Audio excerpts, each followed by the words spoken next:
ದೇವಜನರ ಹೃದಯಗಳಲ್ಲೂ ಜೀವಿತದಲ್ಲೂ ಸಂಭ್ರಮವು ನದಿಯಂತೆ ಹರಿಯಬೇಕು.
ಪ್ರೀತಿಯುಳ್ಳ ಸಹೋದರ ಸಹೋದರಿಯರೇ, ನಿಮ್ಮೆಲ್ಲರಿಗೂ ಪ್ರೀತಿಯ ವಂದನೆಗಳು.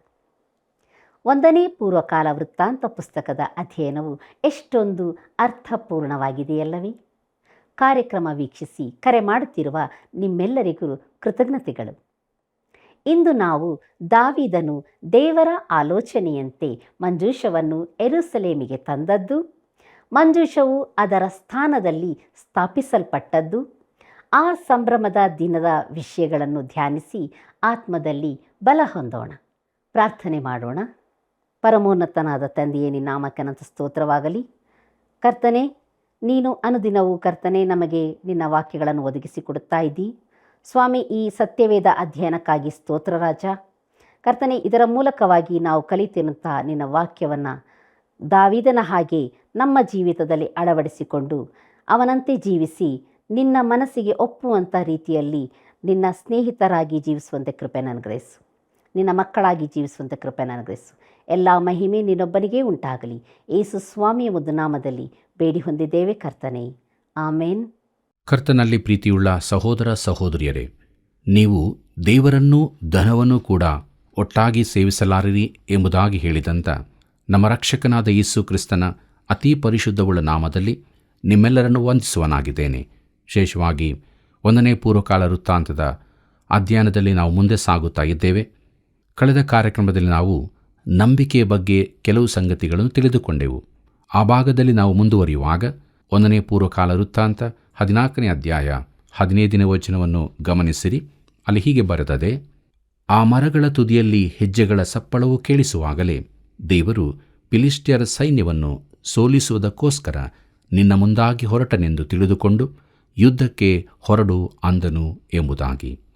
ಪ್ರಿಯರೇ, ಒಬ್ಬ ಬೋಧಕ ಮಿತ್ರನು ತಾನು ಒಂದು ಸಭೆಗೆ ಸಭಾಪಾಲಕನಾಗಿ ಹೋಗಲಿಕ್ಕಿದ್ದೇನೆಂದು ಹೇಳಿದನು. ನನಗೆ ಆ ಸಭೆಯ ಕುರಿತಾಗಿ ತಿಳಿದಿದ್ದರಿಂದ ನಾನು ಬೇಡವೆಂದು ಹೇಳಿದೆ. ಯಾಕೆ ಎಂದು ಅವರು ಕೇಳಿದರು. ದೇವರಿಂದ ಸ್ಪಷ್ಟ ಮಾರ್ಗದರ್ಶನ ಬರುವವರೆಗೆ ನೀನು ಕಾಯಿ ಎಂದು ಹೇಳಿದೆನು. ದೇವರ ನಡೆಸುವಿಕೆ ಕುರಿತಾಗಿ ಸಂದೇಹವಿಲ್ಲದ ಸ್ಪಷ್ಟತೆ ದೊರಕುವವರೆಗೆ ನಾವು ಕಾಯಬೇಕಾಗುತ್ತದೆ. ಇಲ್ಲವಾದರೆ ನಾವಿಟ್ಟ ಹೆಜ್ಜೆ ಖಂಡಿತವಾಗಿ ನಂಬಿಕೆಯಾಗಿರಲಾರದು. ಅದು ಕೇವಲ ನಮ್ಮ ಊಹನೆಯಾಗಿರುತ್ತದೆ. ನಾವು ದೇವರನ್ನು ನಂಬುವ ಬದಲು ಆತನನ್ನು ಪರೀಕ್ಷಿಸುತ್ತಿರಬಹುದು. ದೇವರು ಮರಗಳ ತುದಿಯ ಸಪ್ಪಳದಂತೆ ನಿರ್ದಿಷ್ಟ ಸೂಚನೆ ಕೊಡುವ ತನಕ ಕಾಯಬೇಕು. ನಾವು ನಂಬಿಕೆಯ ಹೆಜ್ಜೆ ಎಂದು ಕರೆಯುವಂಥದ್ದು ಮೂರ್ಖತನವಾಗಬಾರದು. ಪ್ರಿಯರೇ, ಅನೇಕ ವೇಳೆ ನಾವು ದೇವರನ್ನು ನಂಬುವ ಬದಲು ಆತನನ್ನು ಪರೀಕ್ಷಿಸುವವರಾಗಿರುತ್ತೇವೆ. ಮುಂದಕ್ಕೆ ನೋಡೋಣ.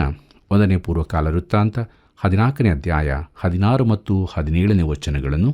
ಅಲ್ಲಿ ಹೀಗೆ ಬರೆದದೆ, ದಾವೀದನು ದೇವರ ಆಜ್ಞಾನುಸಾರವಾಗಿ ಮಾಡಿದನು. ಇಸ್ರಾಯೇಲ್ಯರು ಫಿಲಿಷ್ಟಿಯ ಸೈನ್ಯವನ್ನು ಗಿಬ್ಯೋನಿನಿಂದ ಗೇಜೇರಿನವರೆಗೂ ಸಂಹರಿಸುತ್ತಾ ಹೋದರು. ದಾವೀದನ ಕೀರ್ತಿಯು ಎಲ್ಲ ದೇಶಗಳಲ್ಲಿ ಹಬ್ಬಿತು. ಯೆಹೋವನು ಅವನಿಗೆ ಎಲ್ಲ ಜನಾಂಗಗಳು ಹೆದರುವಂತೆ ಮಾಡಿದನು ಎಂಬುದಾಗಿ. ಕರ್ತನಲ್ಲಿ ಪ್ರೀತಿಯುಳ್ಳ ಸಹೋದರ ಸಹೋದರಿಯರೇ, ಆದ್ದರಿಂದಲೇ ದಾವೀದನು ಮಹಾನಾಯಕನೆಂದು ನಾನು ಹೇಳಿದ್ದು. ಆ ಕಾಲದಲ್ಲಿ ರಾಜ್ಯಗಳಲ್ಲಿ ಅವನ ರಾಜ್ಯವು ಬಹು ವಿಸ್ತಾರವಾದದ್ದಾಗಿತ್ತು. ದೇವರು ಅವನೊಂದಿಗಿದ್ದನು. ಚಿಕ್ಕ ಪ್ರದೇಶದಲ್ಲಿದ್ದ ಆ ಸಣ್ಣ ರಾಜ್ಯವು ಲೋಕ ಚರಿತ್ರೆಯಲ್ಲಿಯೇ ಪ್ರಮುಖವಾದದ್ದಾಯಿತು. ಇದು ನಮಗೆ ಆಶ್ಚರ್ಯವಾಗಿ ಕಾಣಬಾರದು. ಲೋಕಚರಿತ್ರೆಯಲ್ಲಿ ಇಂತಹ ಬೇರೆ ನಿದರ್ಶನಗಳೂ ಇರುತ್ತವೆ. ವೆನಿಸ್ ಚಿಕ್ಕ ಪಟ್ಟಣವಾಗಿದ್ದರೂ ಒಂದು ಕಾಲದಲ್ಲಿ ಲೋಕವನ್ನೆಲ್ಲ ಆಳುತ್ತಿತ್ತು. ಆದ್ದರಿಂದ ಇಸ್ರಾಯೇಲಿನಂಥ ಒಂದು ಚಿಕ್ಕ ರಾಜ್ಯ ಜಾಗತಿಕ ಶಕ್ತಿಯಾಗಿ ಬೆಳೆಯುವುದರಲ್ಲಿ ಆಶ್ಚರ್ಯವಿಲ್ಲ. ಇದಕ್ಕೆ ಕಾರಣವೂ ಕೊಡಲ್ಪಟ್ಟಿದೆ. ಯೆಹೋವನು ತನ್ನನ್ನು ಇಸ್ರಾಯೇಲ್ ರಾಜನನ್ನಾಗಿ ಸ್ಥಿರಪಡಿಸಿದನೆಂದು ದಾವೀದನು ತಿಳಿದುಕೊಂಡನೆಂದು 2ನೇ ವಚನದಲ್ಲಿ ಹೇಳಿದೆ. ಯೆಹೋವನು ಅವನಿಗೆ ಎಲ್ಲ ಜನಾಂಗಗಳು ಹೆದರುವಂತೆ ಮಾಡಿದನು ಎಂದು 17ನೇ ವಚನ ಹೇಳುತ್ತದೆ. ಪ್ರಿಯರೇ, 1ನೇ ಪೂರ್ವಕಾಲ ವೃತ್ತಾಂತ 13ನೇ ಅಧ್ಯಾಯದಿಂದ 16ನೇ ಅಧ್ಯಾಯದವರೆಗೆ ದಾವೀದ ಹಾಗೂ ಮಂಜೂಷದ ಕುರಿತಾಗಿ ಇರುತ್ತದೆ. ತಾನು ಆರಿಸಿದ ಸ್ಥಳಕ್ಕೆ ಮಂಜೂಷವನ್ನು ದಾವೀದನು ತಂದ ಕುರಿತಾಗಿ ಇದೆ. ಈ ಅಧ್ಯಾಯಗಳಲ್ಲಿ ರಾಜ್ಯ ವ್ಯವಹಾರಗಳ ವಿವರಗಳನ್ನು ಒದಗಿಸುತ್ತದೆ. ದಾವೀದನ ಕೆಲವು ತೀರ್ಮಾನಗಳು, ಸುತ್ತಲಿನ ದೇಶಗಳೊಂದಿಗೆ ಅವನು ಮಾಡಿಕೊಂಡ ಒಪ್ಪಂದಗಳು, ಅವನ ಯುದ್ಧಗಳು, ರಾಜ ಔತಣಗಳು ಹಾಗೂ ಇತರ ರಾಜ್ಯ ಸಂಬಂಧಿ ಕಾರ್ಯಗಳು ವಿಚಾರ ಬರೆದಿದೆ. ಅದು ನಾವು ದೂರದರ್ಶನದಲ್ಲಿ ನೋಡುವ ವರದಿಗಳಂತೆ ಇರುತ್ತದೆ. ಆದರೆ ಅದರಲ್ಲಿನ ಮುಖ್ಯ ವಿಚಾರ ಮಂಜೂಷದ ಕುರಿತಾಗಿರುತ್ತದೆ. ಕರ್ತನಲ್ಲಿ ಪ್ರಿಯರೇ, ಇದರಲ್ಲಿ ನಮಗೊಂದು ಪಾಠವಿದೆ. ದೇವರ ದೃಷ್ಟಿಯಲ್ಲಿ ಯಾವುದು ಪ್ರಾಮುಖ್ಯ ಎಂಬ ವಿಚಾರ ತಿಳಿಯುತ್ತದೆ. ವರ್ತಮಾನ ಮಾಧ್ಯಮಗಳಲ್ಲಿ ನಮಗೆ ತುಂಬ ವರದಿಗಳು ನೋಡಸಿಗುತ್ತವೆ. ಆದರೆ ಈ ದಿನಗಳ ವರ್ತಮಾನಗಳ ಕುರಿತು ದೇವರ ಅಭಿಪ್ರಾಯ ಏನಾಗಿದೆ? ದೇವರು ಯಾವುದಕ್ಕೆ ಪ್ರಾಮುಖ್ಯತೆ ಕೊಡುತ್ತಾನೆ? ಇಲ್ಲಿ ಮಂಜೂಷದ ಚಲನೆಯ ಕುರಿತು ನೋಡುವಾಗ ದೇವರು ತನ್ನ ಜನರು ಸಲ್ಲಿಸುವ ಆರಾಧನೆಗೆ ಪ್ರಾಮುಖ್ಯ ಕೊಡುತ್ತಾನೆಂಬುದು ತಿಳಿಯುತ್ತದೆ. ಇಸ್ರಾಯೇಲರಿಗೆ ಮಂಜೂಷವು ಅವರ ಆರಾಧನೆಯ ಕೇಂದ್ರ ಸ್ಥಾನವಾಗಿತ್ತು. ದೇವರು ಇದಕ್ಕೇನೆ ಪ್ರಾಮುಖ್ಯತೆ ಕೊಡುತ್ತಾನೆ. ಪ್ರಿಯರೇ, ಇನ್ನೊಂದು ಪ್ರಶ್ನೆ ಬರುತ್ತದೆ, ಗುಡಾರವು ಏನಾಯಿತು ಎಂದು. ನನ್ನ ಪ್ರಕಾರ ಅದು ಹೆಚ್ಚು ವಸ್ತ್ರಗಳಿಂದಲೇ ನಿರ್ಮಿತವಾಗಿದ್ದರಿಂದ ಜೀರ್ಣವಾಗಿ ಹೋಗಿರಬಹುದು. ಅದರಲ್ಲಿನ ಚಿನ್ನದ ಬೆಳ್ಳಿಯ ವಸ್ತುಗಳನ್ನೆಲ್ಲ ಫಿಲಿಷ್ಟಿಯರು ಸಾಗಿಸಿರಬಹುದು. ಮಂಜೂಷವನ್ನು ಬಿಟ್ಟರೆ ಇತರ ವಸ್ತುಗಳೇನಾಯಿತೆಂಬ ಯಾವ ದಾಖಲೆಯೂ ಇರುವುದಿಲ್ಲ. ಮುಖ್ಯವಾದ ವಸ್ತು ಮಂಜೂಷವಾಗಿದೆ. ಯಾಕಂದರೆ ಅದರ ಮುಖ್ಯ ಭಾಗ ಕೃಪಾಸನವಾಗಿತ್ತು. ಈ ಭಾಗದಲ್ಲೇ ದೇವರು ಇಸ್ರಾಯೇಲ್ಯರನ್ನು ಸಂಧಿಸುತ್ತಿದ್ದನು. ಪ್ರಿಯರೇ, ನಮಗೆ ದೇವರ ಕೃಪೆ ದೊರಕುವ ಸ್ಥಳವು ಅತೀ ಪ್ರಾಮುಖ್ಯವಾದದ್ದಾಗಿದೆ. ನಮ್ಮೆಲ್ಲರಿಗೂ ದೇವರ ಕೃಪೆಯ ಅಗತ್ಯತೆ ಇರುತ್ತದೆ. ದೇವರು ತನ್ನ ಕೃಪಾಸನದ ಮೂಲಕ ನಮ್ಮೆಲ್ಲರಿಗೆ ತನ್ನ ಕೃಪೆಯನ್ನು ತೋರಿಸುವನಾಗಿದ್ದಾನೆ. ಯೋಹಾನ ಬರೆದಂಥ ಮೊದಲನೇ ಪತ್ರಿಕೆ 2ನೇ ಅಧ್ಯಾಯ ಮೊದಲಿನ 2 ವಚನಗಳನ್ನು ಗಮನಿಸಿರಿ. ಅಲ್ಲಿ ಹೀಗೆ ನೋಡುತ್ತೇವೆ: ನನ್ನ ಪ್ರಿಯರಾದ ಮಕ್ಕಳೇ, ನೀವು ಪಾಪ ಮಾಡದಂತೆ ಈ ಮಾತುಗಳನ್ನು ನಿಮಗೆ ಬರೆಯುತ್ತೇನೆ. ಯಾವನಾದರೂ ಪಾಪ ಮಾಡಿದರೆ ತಂದೆಯ ಬಳಿಯಲ್ಲಿ ನೀತಿವಂತನಾದ ಯೇಸು ಕ್ರಿಸ್ತನೆಂಬ ಸಹಾಯಕನು ನಮಗಿದ್ದಾನೆ. ಆತನು ನಮ್ಮ ಪಾಪಗಳನ್ನು ನಿವಾರಣೆ ಮಾಡುವ ಯಜ್ಞವಾಗಿದ್ದಾನೆ. ನಮ್ಮ ಪಾಪಗಳನ್ನು ಮಾತ್ರವಲ್ಲದೆ ಸಮಸ್ತ ಲೋಕದ ಪಾಪಗಳನ್ನು ಸಹ ನಿವಾರಣೆ ಮಾಡುತ್ತಾನೆ ಎಂಬುದಾಗಿ.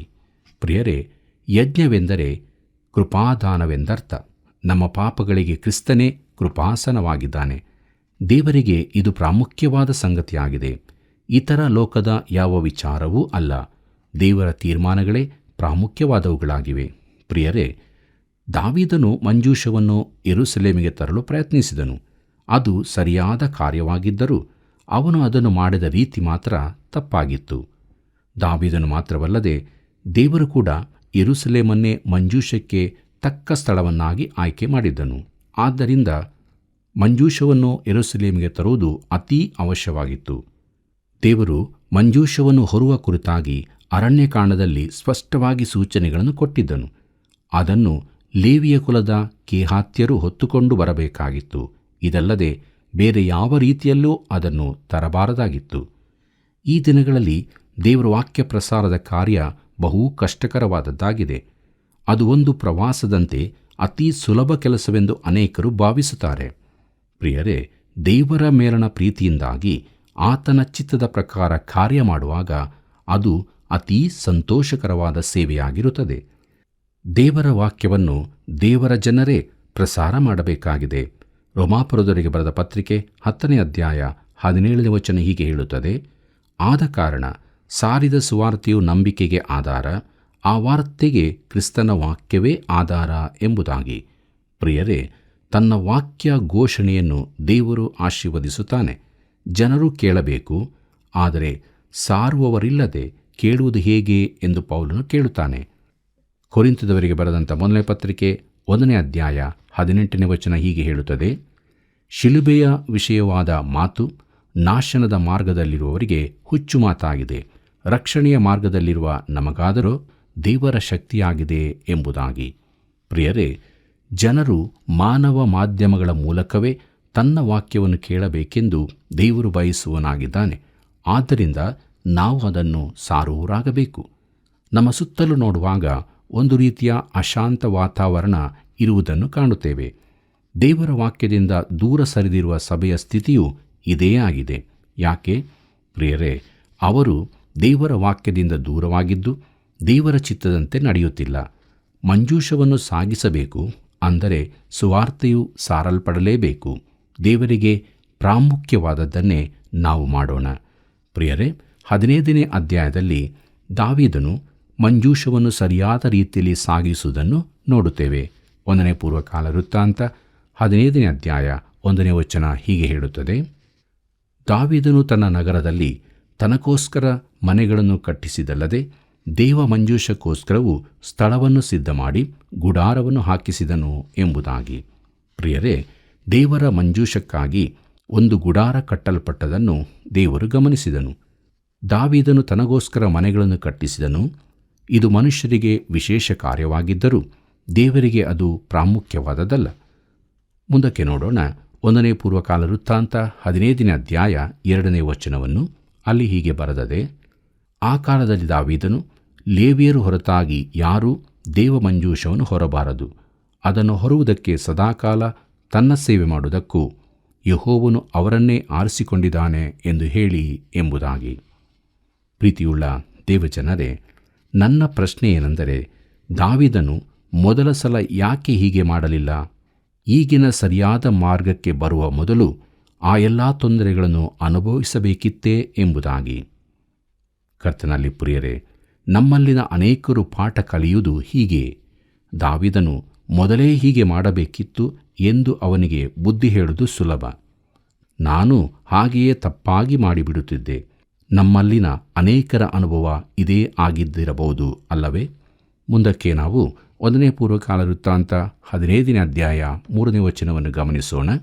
ಅಲ್ಲಿ ಹೀಗೆ ಬರೆದದೆ, ಯೆಹೋವನ ಮಂಜೂಷವನ್ನು ತಾನು ಸಿದ್ಧ ಮಾಡಿದ ಸ್ಥಳಕ್ಕೆ ತರುವುದಕ್ಕೋಸ್ಕರ ಎಲ್ಲ ಇಸ್ರಾಯೇಲ್ಯರನ್ನು ಯೆರೂಸಲೇಮಿಗೆ ಕರೆಸಿದನು ಎಂಬುದಾಗಿ. ಪ್ರಿಯರೇ, ದೇವರ ಮಂಜೂಷವನ್ನು ತರಿಸುವ ಮೊದಲು ಇಸ್ರಾಯೇಲ್ಯರನ್ನು ಕೂಡಿಸುವುದು ಒಳ್ಳೆಯದೆಂದು ದಾವೀದನು ಭಾವಿಸಿದನು. ದೇವರ ದೃಷ್ಟಿಯಲ್ಲಿಯೂ ಇದು ಸರಿಯಾದದಾಗಿತ್ತು. ಆದ್ದರಿಂದಲೇ ಅದು ಬರೆಯಲ್ಪಡುವಂತೆ ದೇವರು ಮಾಡಿದನು. ದೇವರ ದೃಷ್ಟಿಕೋನವು ಹೀಗೆಯೇ ಆಗಿತ್ತು. ದಾವೀದನು ಮಂಜೂಷವನ್ನು ಸರಿಯಾದ ರೀತಿಯಲ್ಲಿ ತರಲು ಸಿದ್ಧ ಮಾಡಿದನು. 1 ಪೂರ್ವಕಾಲ ವೃತ್ತಾಂತ 15ನೇ ಅಧ್ಯಾಯ 4ನೇ ವಚನವನ್ನು ಗಮನಿಸಿರಿ. ಅಲ್ಲಿ ಹೀಗೆ ಬರೆದದೆ, ಅವನು ಕರೆಸಿದ ಆರೋನನ ವಂಶದವರು ಲೇವಿಯರು ಎಂಬುದಾಗಿ. ಪ್ರಿಯರೇ, ಅವರೆಲ್ಲರೂ ಮಾಡತಕ್ಕ ಕೆಲಸವನ್ನು ನಿಯಮಿಸಿದನು. ಮುಂದಕ್ಕೆ ನಾವು ನೋಡುತ್ತೇವೆ 1 ಪೂರ್ವಕಾಲ ವೃತ್ತಾಂತ 15ನೇ ಅಧ್ಯಾಯ 11 ಮತ್ತು 12ನೇ ವಚನಗಳನ್ನು. ಅಲ್ಲಿ ಹೀಗೆ ಬರೆದದೆ, ಆಮೇಲೆ ದಾವೀದನು ಚಾದೋಕ್, ಎಬ್ಯಾತಾರರೆಂಬ ಯಾಜಕರನ್ನು, ಉರಿಯೇಲ್, ಅಸಾಯ, ಯೋವೇಲ್, ಶೇಮಾಯ, ಎಲಿಯೇಲ್, ಅಮಿನಾದಾಬ್ ಎಂಬ ಲೇವಿಯರನ್ನು ಕರೆದು ಅವರಿಗೆ, ಲೇವಿಯರಲ್ಲಿ ಗೋತ್ರ ಪ್ರಧಾನರಾದ ನೀವು ನಿಮ್ಮ ಸಹೋದರರು ನಿಮ್ಮನ್ನು ಶುದ್ಧಪಡಿಸಿಕೊಂಡು ಇಸ್ರಾಯೇಲ್ ದೇವರಾದ ಯೆಹೋವನ ಮಂಜೂಷವನ್ನು ನಾನು ಸಿದ್ಧ ಮಾಡಿರುವ ಸ್ಥಳಕ್ಕೆ ತೆಗೆದುಕೊಂಡು ಬನ್ನಿರಿ ಎಂಬುದಾಗಿ. ಕರ್ತನಲ್ಲಿ ಪ್ರಿಯರೇ, ದಾವೀದನು ಮಂಜೂಷಕ್ಕೋಸ್ಕರ ಒಂದು ಸ್ಥಳವನ್ನು ಸಿದ್ಧ ಮಾಡಿದ್ದನು. ಆದರೆ ಅದು ಎಲ್ಲಿ ಇತ್ತೆಂದು ನಮಗೆ ತಿಳಿಸಲಾಗಿಲ್ಲ. ಅದು ಅರೌನನ ಕಣವಿದ್ದ ಸ್ಥಳವೋ? ಮುಂದೆ ದಾವೀದನು ಆ ಸ್ಥಳವನ್ನು ದೇವಾಲಯ ಕಟ್ಟುವುದಕ್ಕೋಸ್ಕರ ಕ್ರಯಕ್ಕೆ ಕೊಂಡುಕೊಂಡನು. ಇದು ಮೋರಿಯಾ ಬೆಟ್ಟಗಳ ಗುಡ್ಡದ ಸಾಲಿನಲ್ಲಿತ್ತು. ಆ ಸ್ಥಳದಲ್ಲೇ ಅಬ್ರಹಾಮನು ಈಸಾಕನನ್ನು ವಧಿಸಲು ಹೋದದ್ದು. ಈ ಬೆಟ್ಟದ ಸಾಲು ಯೆರೂಸಲೇಮಿನ ಮೂಲಕ ಗೊಲ್ಗೊಥದವರೆಗೂ ಚಾಚಿಕೊಂಡಿತ್ತು. ಅಲ್ಲಿ ಕರ್ತನಾದ ಕ್ರಿಸ್ತನು ಕ್ರೂಜೆಗೆ ಹಾಕಲ್ಪಟ್ಟದ್ದು. ದಾವೀದನು ಮಂಜೂಷಕ್ಕಾಗಿ ಸಿದ್ಧಪಡಿಸಿದ ಸ್ಥಳವು ಮೋರಿಯಾ ಬೆಟ್ಟದಲ್ಲೇ ಎಂದು ನಾನು ನೆನೆಸುತ್ತೇನೆ. 1 ಪೂರ್ವಕಾಲ ವೃತ್ತಾಂತ 15ನೇ ಅಧ್ಯಾಯ 13ನೇ ವಚನವನ್ನು ಗಮನಿಸಿರಿ. ಅಲ್ಲಿ ಹೀಗೆ ಬರೆದದೆ, ನೀವು ಮೊದಲನೆಯ ಸಾರಿ ಇರಲಿಲ್ಲವಾದ್ದರಿಂದ ನಮ್ಮ ದೇವರಾದ ಯೆಹೋವನು ತನ್ನ ಸನ್ನಿಧಿಗೆ ಧರ್ಮ ವಿಧಿವಿರೋಧವಾಗಿ ಬಂದ ನಮ್ಮಲ್ಲಿ ಒಬ್ಬನನ್ನು ಸಂಹರಿಸಿದನಷ್ಟೇ ಎಂಬುದಾಗಿ. ಪ್ರಿಯರೇ, ದೇವರು ಉಜ್ಜನ ಪ್ರಾಣವನ್ನು ತೆಗೆದದ್ದರಲ್ಲಿ ತಪ್ಪು ಮಾಡಿದೆನೆಂದು ದಾವೀದನು ಮೊದಲಿಗೆ ದೇವರನ್ನು ದೂರಿದ್ದನು. ಆದರೆ ತಾನೇ ತಪ್ಪು ಮಾಡಿದ್ದೇನೆಂದು ತಿಳಿದುಕೊಂಡು ಅದನ್ನು ಅರಿಕೆ ಮಾಡಿದನು. 1 ಪೂರ್ವಕಾಲ ವೃತ್ತಾಂತ 15ನೇ ಅಧ್ಯಾಯ 14ನೇ ವಚನ ಹೀಗೆ ಹೇಳುತ್ತದೆ, ಯಾಜಕರು ಲೇವಿಯರು ಇಸ್ರಾಯೇಲ್ ದೇವರಾದ ಯೆಹೋವನ ಮಂಜೂಷವನ್ನು ತರುವುದಕ್ಕೋಸ್ಕರ ತಮ್ಮನ್ನು ಶುದ್ಧಪಡಿಸಿಕೊಂಡರು ಎಂಬುದಾಗಿ. ಕರ್ತನಲ್ಲಿ ಪ್ರಿಯರೇ, ಇಸ್ರಾಯೇಲ್ ದೇವರಾದ ಯೆಹೋವನ ಮಂಜೂಷ ಎಂಬ ಮಾತು ತಿರುತಿರುಗಿ ಬರುವುದನ್ನು ಗಮನಿಸಿದಿರೋ? ದೇವರಿಗೆ ಈ ಮಂಜೂಷವು ಅತೀ ಪ್ರಾಮುಖ್ಯವಾದದ್ದೆಂದು ಇದರಿಂದ ಗೊತ್ತಾಗುತ್ತದೆ. 1 ಪೂರ್ವಕಾಲ ವೃತ್ತಾಂತ 15ನೇ ಅಧ್ಯಾಯ 15ನೇ ವಚನವನ್ನು ಗಮನಿಸಿ. ಅಲ್ಲಿ ಹೀಗೆ ಬರೆದದೆ, ಮೋಶೆಯ ಮುಖಾಂತರವಾಗಿ ಕೊಡಲ್ಪಟ್ಟ ಯೆಹೋವನ ಆಜ್ಞಾನುಸಾರವಾಗಿ ಲೇವಿಯರು ದೇವ ಮಂಜೂಷಕ್ಕೆ ಕೋಲುಗಳನ್ನು ಸಿಕ್ಕಿಸಿ ಅದನ್ನು ಹೆಗಲಿನ ಮೇಲೆ ಹೊತ್ತುಕೊಂಡರು ಎಂಬುದಾಗಿ. ಪ್ರಿಯರೇ, ಇದು ಅರಣ್ಯಕಾಂಡ 4ನೇ ಅಧ್ಯಾಯದಲ್ಲಿನ ಸೂಚನೆಯಾಗಿದೆ. ದಾವೀದನು ತಾನೇ ಸಂಗೀತಗಾರನಾದ್ದರಿಂದ ಈ ಎಲ್ಲದಕ್ಕೂ ಸಂಗೀತವನ್ನು ಸೇರಿಸಿದನು. 1 ಪೂರ್ವಕಾಲ ವೃತ್ತಾಂತ 15ನೇ ಅಧ್ಯಾಯ 16ನೇ ವಚನವನ್ನು ಗಮನಿಸಿರಿ. ಅಲ್ಲಿ ಹೀಗೆ ಬರೆದದೆ, ಆಗ ದಾವೀದನು ಲೇವಿಯರ ಪ್ರಧಾನರಿಗೆ, ಗಾಯಕರಾದ ನಿಮ್ಮ ಸಹೋದರರನ್ನು ಸ್ವರಮಂಡಲ, ಕಿನ್ನರಿ, ತಾಳ ಮೊದಲಾದ ವಾದ್ಯಗಳಿಂದ ಉತ್ಸಾಹಧ್ವನಿ ಮಾಡುವುದಕ್ಕಾಗಿ ನೇಮಿಸಿರಿ ಎಂದು ಆಜ್ಞಾಪಿಸಲು ಎಂಬುದಾಗಿ. ಪ್ರೀತಿಯುಳ್ಳ ದೇವಜನರೇ, ದಾವೀದನು ಎಲ್ಲ ವಾದ್ಯಗಾರರನ್ನು, ಹಾಡುವ ಮಂಡಳಿಯವರನ್ನು, ಮೊದಲಾಗಿ ಎಲ್ಲರನ್ನೂ ಒಟ್ಟು ಮಾಡಿದನು. ದೇವರ ಮಂಜೂಷವು ಯೆರೂಸಲೇಮಿಗೆ ತರಲ್ಪಡುವ ಆ ದಿವಸ ವಿಶೇಷದ್ದಾಗಿತ್ತು. ದಾವೀದನು ಯೆರೂಸಲೇಮಿಗೆ ಬಂದ ಬಳಿಕದ ಮಹಾಘಟನೆ ಇದಾಗಿತ್ತು. ಯೆಬೂಸಿಯರಿಂದ ಯೆರೂಸಲೇಮನ್ನು ದಾವೀದನು ವಶಪಡಿಸಿಕೊಂಡದ್ದನ್ನಾಗಲಿ ದಾವೀದನು ಕಟ್ಟಿಸಿದ ಮನೆಗಳ ಕುರಿತಾಗಲಿ ದೇವರು ವಿಶೇಷವಾಗಿ ಹೇಳದೆ ಈ ಮಂಜೂಷದ ವಿಚಾರಕ್ಕೆ ಮಾತ್ರ ದೇವರು ಪ್ರಾಮುಖ್ಯತೆ ಕೊಡುತ್ತಾನೆ.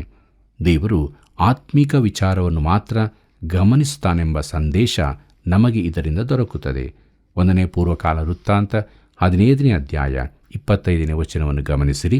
ಅಲ್ಲಿ ಹೀಗೆ ಬರೆದದೆ, ದಾವೀದನು ಇಸ್ರಾಯೇಲ್ಯರ ಹಿರಿಯರು ಶಾಸ್ತ್ರಾಧಿಪತಿಗಳು ಒಬೇದೆದೋಮನ ಮನೆಯಲ್ಲಿದ್ದ ಯೆಹೋವನ ನಿಬಂಧನ ಮಂಜೂಷವನ್ನು ಉತ್ಸವದಿಂದ ತರುತ್ತಿರುವಾಗ ಎಂಬುದಾಗಿ. ಪ್ರೀತಿಯುಳ್ಳ ದೇವಜನರೇ, ಅದು ಎಂಥ ಸಂಭ್ರಮದ ದಿನವಾಗಿತ್ತು ನೋಡಿರಿ. 1ನೇ ಪೂರ್ವಕಾಲ ವೃತ್ತಾಂತ 15ನೇ ಅಧ್ಯಾಯ 26ನೇ ವಚನ ಹೀಗೆ ಹೇಳುತ್ತದೆ, ಅದನ್ನು ಹೊತ್ತ ಲೇವಿಯರಿಗೆ ದೇವರ ಸಹಾಯ ದೊರೆತದರಿಂದ 7 ಹೋರಿಗಳನ್ನು 7 ಟಗರುಗಳನ್ನು ಯಜ್ಞ ಮಾಡಿದರು ಎಂಬುದಾಗಿ. ಪ್ರಿಯರೇ, ಈ ಎಲ್ಲ ಯಜ್ಞಗಳು ಕ್ರಿಸ್ತನನ್ನೇ ಸೂಚಿಸುವವುಗಳಾಗಿದ್ದವು. ಮುಂದಕ್ಕೆ ನಾವು ನೋಡೋಣ. 1ನೇ ಪೂರ್ವಕಾಲ ವೃತ್ತಾಂತ 15ನೇ ಅಧ್ಯಾಯ 27 ಮತ್ತು 28ನೇ ವಚನಗಳನ್ನು. ಅಲ್ಲಿ ನಾವು ಹೀಗೆ ನೋಡುತ್ತೇವೆ, ದಾವೀದನು ಮಂಜೂಷವನ್ನು ಹೊತ್ತ ಮತ್ತು ವಾದ್ಯ ಮಾಡುವ ಎಲ್ಲಾ ಲೇವಿಯರು ಹೊರುವವರ ಮುಖ್ಯಸ್ಥನಾದ ಕೇನಾನ್ಯನು ನೂಲಿನ ನಿಲುವಂಗಿಗಳನ್ನು ಧರಿಸಿಕೊಂಡಿದ್ದರು. ದಾವೀದನು ಇದರ ಹೊರತಾಗಿ ನಾರಿನ ಎಫೋದನ್ನು ಧರಿಸಿಕೊಂಡಿದ್ದನು. ಹೀಗೆ ಎಲ್ಲಾ ಇಸ್ರಾಯೇಲ್ಯರು ಆರ್ಭಟಿಸುತ್ತಾ ಕೊಂಬು ತುತ್ತೂರಿಗಳನ್ನು ಗಟ್ಟಿಯಾಗಿ ಊದುತ್ತಾ ತಾಳ ಹೊಡೆಯುತ್ತಾ ಕಿನ್ನರಿ ಸ್ವರಮಂಡಲಗಳನ್ನು ಬಾರಿಸುತ್ತಾ ಯೆಹೋವನ ನಿಬಂಧನ ಮಂಜೂಷವನ್ನು ತಂದರು ಎಂಬುದಾಗಿ. ಪ್ರೀತಿಯುಳ್ಳ ಸಹೋದರ ಸಹೋದರಿಯರೇ, ಇದು ಎಂಥ ವಿಶೇಷ ದಿನವಾಗಿತ್ತು ನೋಡ್ರಿ.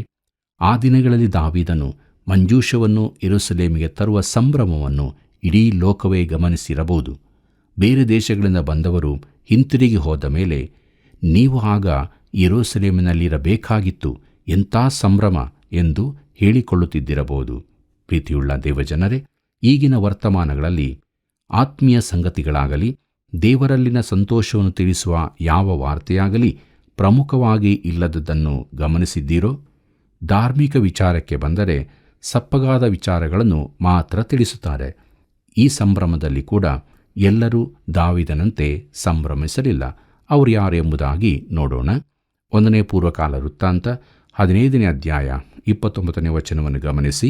ಅಲ್ಲಿ ಹೀಗೆ ಬರೆದದೆ, ಯೆಹೋವನ ನಿಬಂಧನ ಮಂಜೂಷವು ದಾವೀದನಗರಕ್ಕೆ ಬರುತ್ತಿರುವಾಗ ಸೌಲನ ಮಗಳಾದ ಮೀಕಳಲು ಕಿಟಕಿಯಿಂದ ಹಣಕಿ ನೋಡಿ ದಾವೀದನು ಕುಣಿಯುತ್ತಾ ಹಾರುತ್ತಾ ಇರುವುದನ್ನು ಕಂಡು ಮನಸ್ಸಿನಲ್ಲಿ ಅವನನ್ನು ತಿರಸ್ಕರಿಸಿದಳು ಎಂಬುದಾಗಿ.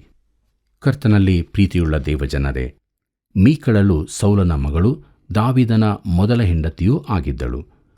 ದಾವೀದನು ಕರ್ತನ ಕುರಿತಾಗಿ ತೋರಿಸುತ್ತಿದ್ದ ಉತ್ಸಾಹ ಸಂತೋಷಗಳನ್ನು ಅವಳು ಕಂಡಳು. ಇವನೊಬ್ಬ ಧಾರ್ಮಿಕ ಮತಾಂಧ ಎಂದು ನೆನೆಸಿದಳು. ಪ್ರಿಯರೇ, ಈ ದಿನಗಳಲ್ಲಿ ದಾವೀದನಂಥವರು ನಮ್ಮಲ್ಲಿ ಬೇಕಾಗಿದ್ದಾರೆ. ಮತಾಂಧತೆಯ ಅಗತ್ಯವಿರುವುದಿಲ್ಲ. ಆದರೆ ದೇವಜನರ ಹೃದಯಗಳಲ್ಲೂ ಜೀವಿತದಲ್ಲೂ ಸಂಭ್ರಮವು ನದಿಯಂತೆ ಹರಿಯಬೇಕು. 15ನೇ ಅಧ್ಯಾಯದ ಮುಖ್ಯ ಸಂದೇಶ ಇದೇ ಆಗಿದೆ. ಮುಂದಕ್ಕೆ ನಾವು ನೋಡುತ್ತೇವೆ, ಮಂಜೂಷವು ಅದರ ಸ್ಥಾನದಲ್ಲಿ ಸ್ಥಾಪಿಸಲ್ಪಟ್ಟಿತು ಎಂಬುದಾಗಿ.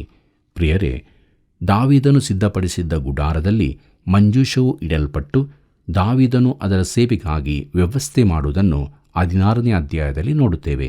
1ನೇ ಪೂರ್ವಕಾಲ ವೃತ್ತಾಂತ 16ನೇ ಅಧ್ಯಾಯ ಮೊದಲಿನ 3 ವಚನಗಳನ್ನು ಗಮನಿಸಿರಿ.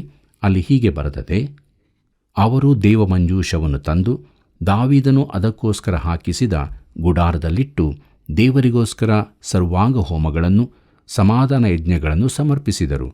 ಆ ಯಜ್ಞಗಳು ಹೋಮಗಳು ಸಮರ್ಪಣೆಯಾದ ನಂತರ ದಾವೀದನು ಇಸ್ರಾಯೇಲ್ಯರನ್ನು ಯೆಹೋವನ ಹೆಸರಿನಿಂದ ಆಶೀರ್ವದಿಸಿ ಅವರಲ್ಲಿ ಪ್ರತಿಯೊಬ್ಬ ಗಂಡಸಿಗೂ ಹೆಂಗಸಿಗೂ 1 ರೊಟ್ಟಿಯನ್ನು 1 ತುಂಡು ಮಾಂಸವನ್ನು ದ್ರಾಕ್ಷಿ ಹಣ್ಣಿನ 1 ಗೊಂಚಲನ್ನು ಕೊಡಿಸಿದನು ಎಂಬುದಾಗಿ.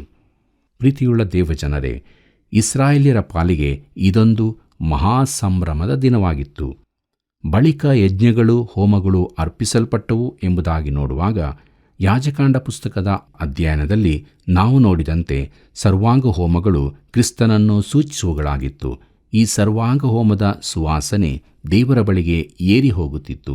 ಸಮಾಧಾನ ಯಜ್ಞಗಳು ಅರ್ಪಿಸಲ್ಪಟ್ಟವು ಎಂಬುದಾಗಿ ನೋಡುವಾಗ ಕ್ರಿಸ್ತನು ತನ್ನ ರಕ್ತದಿಂದ ಸಮಾಧಾನವನ್ನು ಸ್ಥಾಪಿಸಿದನೆಂದು ಇದು ಸೂಚಿಸುತ್ತದೆ. ಕ್ರಿಸ್ತನ ಮೂಲಕ ನಾವು ದೇವರ ಬಳಿಗೆ ಬರುವಾಗ ಎಲ್ಲವೂ ಸರಿಯಾಗಿ ಇರುತ್ತದೆ. ಪ್ರಿಯರೇ, ಕ್ರಿಸ್ತನ ವ್ಯಕ್ತಿತ್ವವನ್ನು ಎತ್ತಿ ಹಿಡಿಯುವ ಆತನು ತನ್ನ ರಕ್ತವನ್ನು ಸುರಿಸಿದ್ದನ್ನು ಸೂಚಿಸುವಾಗ ಈ ಕ್ರಿಯೆಗಳೇ ಹಳೆ ಒಡಂಬಡಿಕೆಯಲ್ಲಿನ ಸುವಾರ್ತೆಯಾಗಿದೆ.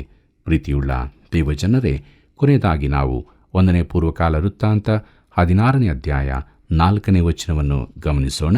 ಅಲ್ಲಿ ಹೀಗೆ ಬರೆದದೆ: ಯೆಹೋವನ ಮಂಜೂಷದ ಮುಂದೆ ದೇವಾರಾಧನೆ ನಡೆಸುವುದಕ್ಕೋಸ್ಕರ ದಾವೀದನು ಕೆಲವು ಮಂದಿ ಲೇವಿಯರನ್ನು ನೇಮಿಸಿದನು. ಇಸ್ರಾಯೇಲ್ ದೇವರಾದ ಯೆಹೋವನನ್ನು ಸ್ತುತಿಸುವುದು, ಹಾಡಿ ಹರಸುವುದು ಅವರ ಕರ್ತವ್ಯ ಎಂಬುದಾಗಿ. ಕರ್ತನಲ್ಲಿ ಪ್ರಿಯರೇ, ನಾವು ದೇವರ ವಾಕ್ಯದಲ್ಲಿ ಮುಳುಗುವುದರಿಂದ ನಮ್ಮಲ್ಲಿ ಉತ್ಸಾಹ ತುಂಬಿ ಬರಬೇಕು.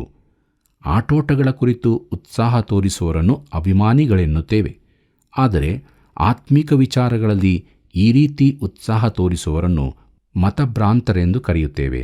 ನಮಗೆ ಮತಭ್ರಾಂತರು ಬೇಕಾಗಿಲ್ಲ, ಆದರೆ ದೇವರ ವಾಕ್ಯದಲ್ಲಿ ಆನಂದಿಸುತ್ತಾ ಕರ್ತನಾದ ದೇವರನ್ನು ಕೊಂಡಾಡುವವರು ಬೇಕಾಗಿದ್ದಾರೆ. ಪ್ರೀತಿಯುಳ್ಳ ಸಹೋದರ ಸಹೋದರಿಯರೇ, ನಾವು ಹೇಗಿರುವೆವು? ಕ್ರಿಸ್ತನ ವ್ಯಕ್ತಿತ್ವವನ್ನು ನಮ್ಮ ಜೀವಿತದಲ್ಲಿ ನಾವು ಎತ್ತಿ ತೋರಿಸುತ್ತಾ ಇದ್ದೇವೆಯೋ? ದೇವರ ವಾಕ್ಯದಲ್ಲಿ ನಾವು ಸಂತೋಷ ಪಡುತ್ತಾ ಇದ್ದೇವೆಯೋ?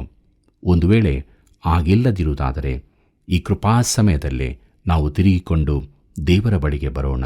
ಕ್ರಿಸ್ತನ ಮೂಲಕವಾಗಿ ದೇವರು ಕೊಟ್ಟಂಥ ಆ ರಕ್ಷಣೆಯ ಸಂತೋಷವನ್ನು ಹೊಂದಿಕೊಂಡು ದೇವರು ನೇಮಿಸಿದಂಥ ಆ ಮಾರ್ಗದಲ್ಲಿ ಆತನ ಚಿತ್ತಕ್ಕನುಸಾರವಾಗಿ ಆತನನ್ನೇ ಆರಾಧಿಸುತ್ತಾ ಆತನನ್ನೇ ಹಿಂಬಾಲಿಸುತ್ತಾ ನಿತ್ಯ ಜೀವದ ನಿರೀಕ್ಷೆಯಲ್ಲಿ ನಾವು ಜೀವಿಸೋಣ. ಈ ರೀತಿಯಾಗುವಂತೆ ದೇವರು ತಾನೇ ನಮಗೆ ಸಹಾಯ ಮಾಡಿ ನಡೆಸಲಿ. ಕರ್ತನ ಕೃಪೆಯು ಸದಾ ನಿಮ್ಮ ಸಂಗಡ ಇರಲಿ. ಇಂದಿನ ಅಧ್ಯಯನವು ಬಹು ಅರ್ಥಗರ್ಭಿತವಾಗಿತ್ತಲ್ಲವೇ? ಮಾನವನ ಪಾಪಗಳಿಗೆ ಕ್ರಿಸ್ತನೇ ಕೃಪಾಸನವಾಗಿದ್ದಾನೆ. ದೇವರ ಮಂಜೂಷವನ್ನು ಯೆರೂಸಲೇಮಿಗೆ ತಂದ ದಿನವು ಬಹು ವಿಶೇಷವಾದ ದಿನವಾಗಿತ್ತು. ನಮ್ಮ ಜೀವಿತದಲ್ಲಿ ಕ್ರಿಸ್ತನ ವ್ಯಕ್ತಿತ್ವ ಕಂಡುಬರಬೇಕು. ನಾವು ದೇವರ ವಾಕ್ಯದಲ್ಲಿ ತುಂಬಿಸಲ್ಪಟ್ಟು ನಮ್ಮ ಹೃದಯ ಜೀವಿತಗಳಲ್ಲಿ ರಕ್ಷಣೆಯ ಸಂಭ್ರಮವು ನದಿಯಂತೆ ಹರಿಯಬೇಕು. ಇದೇ ಸುವಾರ್ತೆಯನ್ನು ತಿಳಿಸುವ ಜೀವವಾಗಿದೆ. ಪ್ರಿಯರೇ, ನಿಮ್ಮ ಒಂದೊಂದು ಕರೆಗಳು ಅನೇಕರ ಜೀವಿತಗಳಲ್ಲಿ ಬೆಳಕನ್ನು ತಂದಿದೆ. ಈ ಸೇವೆಯ ಅಭಿವೃದ್ಧಿಗಾಗಿ ಪ್ರಾರ್ಥಿಸಿರಿ. ಮತ್ತೆ ಸಂಧಿಸೋಣ. ವಂದನೆಗಳು.